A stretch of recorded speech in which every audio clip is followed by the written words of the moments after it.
Sell me this pen. Well, this is a nice looking pen, and if you test it out, you can feel how well it fits your hand and you can stop. This useless nonsense is just a waste of time for everybody. By the end of this video, you will know the main points of the book Way of the Wolf, written by Jordan Belfort. Don't worry if you're not in sales, this is still very valuable to you. Selling is everything in life. People sell all the time, we sell our ideas, products, or you could be a parent selling your kids the importance of doing their homework. Way of the Wolf will teach you how you can sell ice cubes to an Eskimo even if you are completely novice at selling. Point number 1. The 3 10s. Don't you guys get it? Every sale is the same. How can it be the same thing to sell a pen or to sell stocks worth of millions? Because there are 3 key elements that must line up before you have a shot at closing them.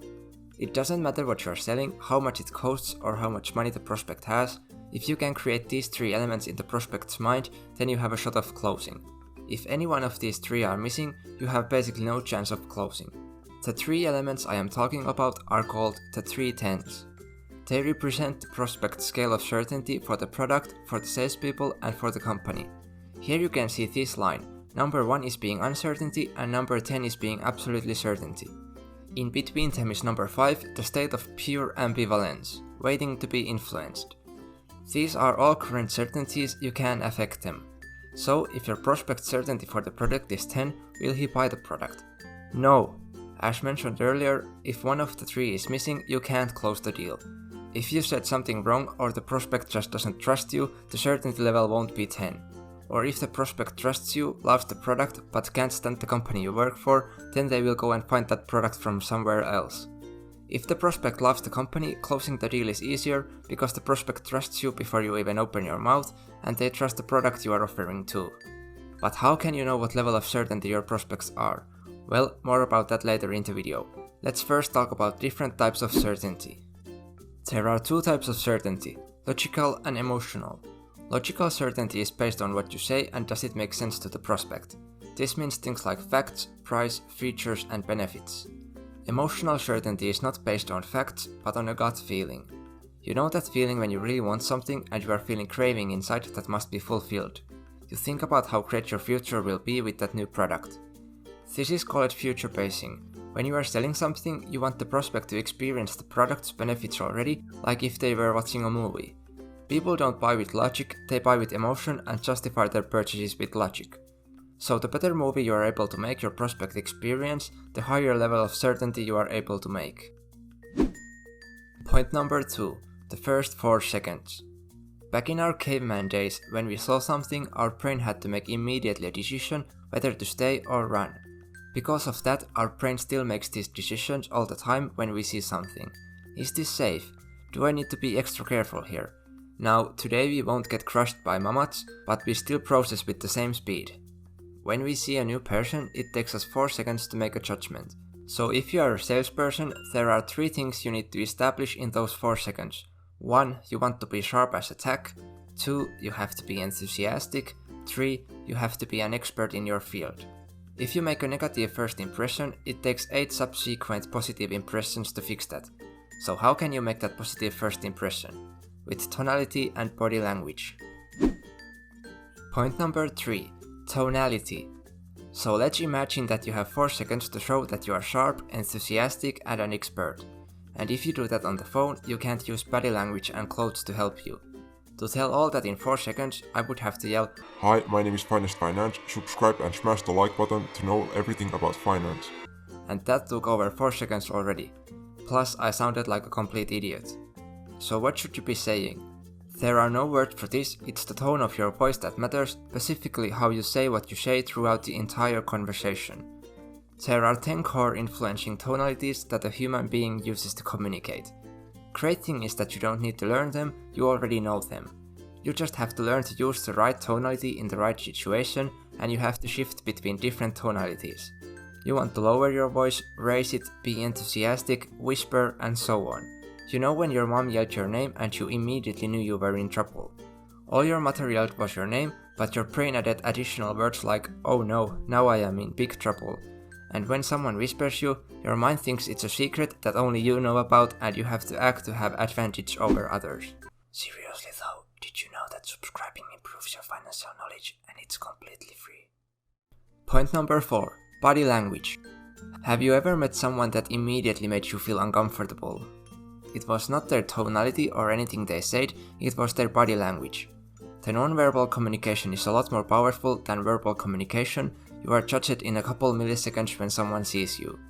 While the right body language won't get you the sale, the wrong body language will destroy the opportunity to make a sale. Things that affect your body language are your appearance, meaning facial hair, hairdo, and chivalry. Dress in a style that fits your profession. If you are a banker, you don't want to wear gym clothes, and if you are a plumber, you don't want to wear a suit. Other things that affect are your handshake, your eye contact, the position of your arms, and how close you stand to your prospect. Another important thing about body language is active listening. Nod your head, add few ahas and yups to show that you are truly listening. In person, you can use matching, which means that you are slowly adapting the same physiology as your prospect. Point number 5. State management. How can you use the right tonality or look enthusiastic if you're having a bad day? This is called managing your state. You want to run an imaginary movie through your mind where you see yourself in the future having already achieved a certain outcome. In sales, you want to have a feeling of certainty, clarity, confidence, and courage. To do this, you should use a strategy called olfactory anchoring, which shortly put means that 1. You choose a state you want to be in, and 2. You set your anchor. Setting anchor is easy. Belfort recommends that you buy one of those boo booms that have a certain scent. Now every time you have a successful sale, take that boo boom out of your pocket and smell it. Now every time when you need to manage your state, you can just close your eyes and imagine that sales situation and smell that boo boom to make yourself feel certainty. Repeat this every month when you make a successful sale and it will stay with you forever. Point number 6. The art of prospecting. Trying to sell something to someone who doesn't need it or want it is a waste of time. To avoid this, you should qualify your prospects with a series of questions that you use to gather intelligence. That is what straight line prospecting is all about. You are shifting through prospects who enter your sales funnel to eliminate the ones who don't qualify to buy your product. There are 4 different categories of buyers. Buyers in heat are the best ones. They are ready to make a buying decision right now. Buyers in power are the second best group. They don't have the urgency to buy immediately, but they have the intention to buy. These 2 categories are the ones that will make it past the intelligence gathering phase. The third category, looky-loos, is the most dangerous one. They act interested when in fact they have no intention to buy anything. They are a waste of time and cause confusion. The last category is the mistakes, which means people that accidentally entered your sales funnel, so you have pretty much no chance of closing them. Now that you know the 4 categories, you should use straight line prospecting to them, which shortly put means that you identify the looky-loos and the mistakes and remove them from your sales funnel, gather the necessary intelligence from the buyers and then continue moving them down the straight line. Begin the process of turning buyers in power into buyers in heat by amplifying their pain. You do that by asking a set of questions. Always ask for a permission to ask questions and use a script so you remember the correct order for your questions. The correct order has to be logical, like if your first question is where do you live, the next question should be how long have you lived there. You should also go from less invasive questions to more invasive questions, because those non-invasive questions build your rapport first. Always use the correct tonality and body language and stay on topic. End your questions with a powerful transition like, according to everything you told me, you are a perfect fit for my YouTube channel. Let me tell you why you should smash that like button into pieces. Point number 7. The art and science of making world-class sales presentations. Making world-class sales presentation is all about charisma. This means 3 things. 1. The effective use of tonality. 2. Targeted use of body language. And 3. Not saying stupid stuff. So to be good at this, you should always have a straight line script to follow, to make sure you don't sound like a novice. A script helps you to figure out what tonalities to apply, what words to use to make a logical case, being able to track on for as long as necessary, and reducing you from making false statements. So how do you make a good straight line script? Number 1. Your script must not be front-loaded. Don't disclose all major benefits right up front, you will run out of things to say when you get hit by an objection. Number 2. Focus on the benefits, not the features. Briefly mention a feature and then expand on the benefit. Number 3. Have stopping off points. If you make a powerful statement and then another, they will all blend together and lose power. Have stopping off points like "you follow me so far", so the prospect will interact with you. Number 4. Write in the spoken word, not grammatically correct English. This makes you sound more natural. Number 5. Your script must flow perfectly. Test the script out for tongue twisters and awkward transitions. Number 6. Be honest and ethical. Don't mislead people. Number 7. Remember the overarching equation of energy in, benefits out. Basically, this means that the benefits have to be more than the energy it takes to buy the product. For example, which one you think is better?